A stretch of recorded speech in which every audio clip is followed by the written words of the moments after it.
الرحمن الرحیم۔ السلام علیکم اسٹوڈنٹس، آج ہمارا ٹاپک ہے یونیورسٹیوں کی تعلیم۔ اسٹوڈنٹس یونیورسٹی اس جگہ کو کہتے ہیں جہاں پر اعلیٰ تعلیم دی جاتی ہے۔ یونیورسٹیز پرائیویٹ بھی ہوتی ہیں اور پبلک سیکٹر پر بھی ہوتی ہیں، اور ان کی تعداد میں پچھلے چند سالوں میں کافی اضافہ بھی دیکھنے میں آیا ہے۔ اور اسٹوڈنٹس یونیورسٹیز جو کام کرتی ہیں یہ خود مختار ادارے ہیں۔ یہ اپنی تعلیمی اور انتظامی معاملات میں فیصلے کرنے کے حوالے سے اپنی پالیسی خود مرتب کرتے ہیں۔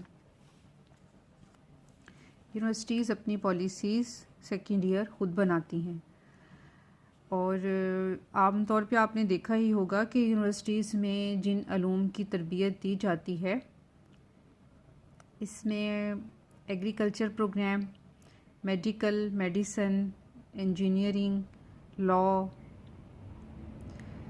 سائنسی اور عمومی علوم کی اعلیٰ تعلیم دی جاتی ہے۔ سائنس کے ماسٹرز، ایم فل اور پی ایچ ڈی، اور اسی طرح سے جو آرٹس ہیں ان کے بھی masters, M Phil, P H D وغیرہ۔ قومی اور نظریاتی امور میں تمام یونیورسٹیز وفاقی اور صوبائی حکومتوں کی پالیسیوں کی پابند ہوتی ہیں۔ اب ہم دیکھتے ہیں کہ نیکسٹ یونیورسٹیز کے کون سے عہدے ہیں اور وہ کیسے کام کرتے ہیں، کہ یونیورسٹیز اپنی مینجمنٹ میں کس طرح کام کرتی ہے۔ تو یونیورسٹی کے سیکنڈ ایئر دو اہم عہدے ہیں، چانسلر اور وائس چانسلر۔ اب میں آپ کو بتاتی ہوں کہ چانسلر کون ہوتا ہے۔ ہر صوبے کا گورنر اپنے صوبے میں قائم یونیورسٹی کا چانسلر ہوتا ہے، اور یونیورسٹی چانسلر کی ڈیوٹیز جو آپ کو نظر آ رہی ہیں، ہر صوبے کا گورنر اپنے صوبے میں قائم یونیورسٹی کا چانسلر ہوتا ہے۔ یونیورسٹی کی سطح پر انتظامی اور تعلیمی امور کی نگرانی کے فرائض ادا کرنا چانسلر ہی کی ذمہ داری ہوتی ہے۔ پھر سیکنڈ ایئر اس کے بعد ایک اور عہدہ ہے پرو چانسلر۔ صوبائی وزیر تعلیم عہدے کے اعتبار سے صوبائی یونیورسٹیوں کا پرو چانسلر ہوتا ہے، اور جو یونیورسٹیز کے سارے معاملات ہیں، تعلیمی معاملات بھی اور بجٹ کے معاملات بھی، ان دونوں کی نگرانی، رہنمائی اور مدد کے لیے وفاقی سطح پر ہائر ایجوکیشن قائم کیا گیا ہے، جس کو HEC کہتے ہیں۔ آپ نے اکثر سنا ہوگا۔ سیکنڈ ایئر HEC کس کا مخفف ہے؟ Higher education commission. تو یہ جو ایک ڈپارٹمنٹ ہے ہائر ایجوکیشن کمیشن، اس کی ڈیوٹیز میں آپ سے ڈسکس کرتی ہوں۔ ہائر ایجوکیشن کمیشن اپنے چیئرمین کی نگرانی میں حکومت کی پالیسی کے اکارڈنگ یونیورسٹیوں کو مختلف تعلیمی پروجیکٹس اور ریسرچز کے لیے فنڈ مہیا کرتا ہے۔ یہ اس کی فرسٹ ڈیوٹی ہے۔ سیکنڈ، یہ کمیشن اپنے چیئرمین کی نگرانی میں طلباء اور اساتذہ کو اعلیٰ تعلیم کے لیے اسکالرشپس پرووائڈ کرتا ہے۔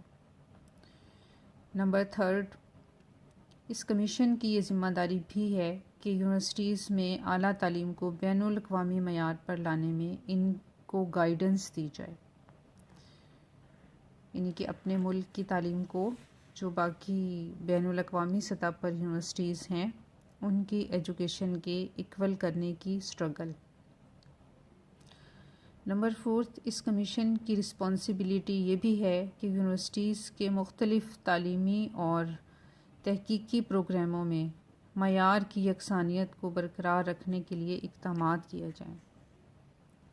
جتنی بھی یونیورسٹیز ہیں ان میں جو ریسرچز ہوتی ہیں یا جو ایجوکیشنل پروگرامز ہیں ان کے جو سٹینڈرڈز ہیں ان کو ایکول رکھا جائے۔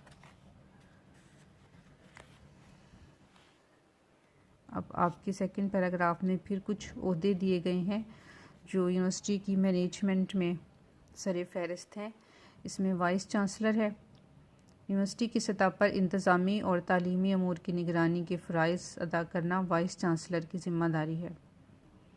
اور سیکنڈ ایئر یونیورسٹی کی سطح پر جتنے بھی امور ہیں ان کی ذمہ داری وائس چانسلر کی ہے۔ وائس چانسلر کی مدد کے لیے ہر یونیورسٹی میں سنڈیکیٹ اور سینٹ قائم کی گئی ہے، جن میں ماہرین تعلیم، یونیورسٹی اساتذہ، عدلیہ اور دیگر شعبہ ہائے زندگی سے تعلق رکھنے والے نمائندے اور ماہرین بھی شامل ہوتے ہیں۔ تعلیمی معاملات کی دیکھ بھال اور وائس چانسلر کی مدد اور رہنمائی کے لیے یونیورسٹیز میں board of studies, board of higher studies and research, academic council اور ڈفرینٹ چھوٹی چھوٹی اور کمیٹیوں کا قیام بھی عمل میں لایا جاتا ہے۔ اب میں آپ کو بتاتی ہوں کہ سنڈیکیٹ اور سینٹ کیوں قائم کی جاتی ہے۔ یونیورسٹی کی سطح پر ایڈمنسٹریشن اور ایجوکیشنل جتنے بھی کام ہیں ان کی نگرانی کے فرائض ادا کرنا وائس چانسلر کی ذمہ داری ہے۔ وائس چانسلر کی مدد کے لیے ہر یونیورسٹی میں سنڈیکیٹ اور سینٹ قائم کی جاتی ہے۔ اور جو وائس چانسلر ہے اس کی مزید ہیلپ کے لیے 4 ادارے ہیں۔ فرسٹ سنڈیکیٹ اور سینٹ، سیکنڈ کنٹرولر امتحانات، رجسٹرار اور خازن، نمبر 3 مختلف ڈین اور تمام شعبوں کے سربراہ، نمبر 4 ڈفرینٹ کمیٹیز مثلاً board of studies, academic council وغیرہ۔ اب سنڈیکیٹ اور سینٹ کے جو اہم ممبرز ہیں ان میں فرسٹ ماہرین تعلیم، سیکنڈ یونیورسٹی اساتذہ، تھرڈ مقننہ، فورتھ عدلیہ۔ اور جتنے بھی ایجوکیشنل اور ایڈمنسٹریٹو کام ہیں جو وائس چانسلر کرتا ہے اس کی ہیلپ کے لیے مزید کچھ ادارے ہیں، ان میں کنٹرولر امتحانات، رجسٹرار اور خازن ہیں، اور یہ سب اپنے اپنے ڈپارٹمنٹس کی نگرانی کرتے ہیں۔ اور پھر یہ جو کنٹرولر امتحانات، رجسٹرار اور خازن ہیں، پھر فردر ان کی ہیلپ کے لیے کون سے معاون ہیں۔ فرسٹ ہم نے دیکھا تھا نا کہ وائس چانسلر کی مدد کون کون کرتے ہیں، تو اس میں کنٹرولر امتحانات، رجسٹرار اور خازن۔ اب ہم نے دیکھنا ہے کہ کنٹرولر امتحانات، رجسٹرار اور خازن کی مدد کے لیے کون سے عہدے ہیں۔ اس میں فرسٹ ہے ڈپٹی اور اسسٹنٹ کنٹرولر امتحانات، سیکنڈ ہے ڈپٹی اور اسسٹنٹ رجسٹرار، تھرڈ ہے نائب خازن اور اسسٹنٹ خازن۔ اور جو کمیٹیاں اوپر ہم نے دیکھی تھیں یہ ادارے ہیں، اور اس کے بعد ہم نے پڑھا تھا کہ چھوٹی چھوٹی کمیٹیاں بھی قائم کی جاتی ہیں۔ تو ان کمیٹیوں کے بارے میں دیکھتے ہیں کہ تعلیمی معاملات کی دیکھ بھال اور وائس چانسلر کی مدد اور رہنمائی کے لیے جن کمیٹیوں کا قیام عمل میں لایا جاتا ہے وہ میں آپ کو بتاتی ہوں۔ یہ سامنے آپ کو نظر آ رہی ہیں۔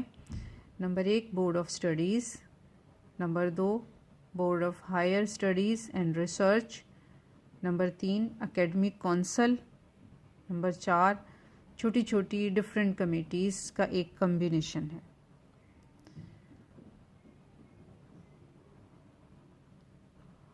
اور یونیورسٹیز جو اپنا کیریکولم بناتی ہیں تو اس میں وہ مقاصد تعلیم، طلباء کی ذہنی استعداد، طلباء کی ضروریات اور انٹرسٹ، سوسائٹی کی آئیڈیالوجی اور نیشنل اور اکنامک نیڈز کے اکارڈنگ ہر یونیورسٹی اپنا کیریکولم بناتی ہے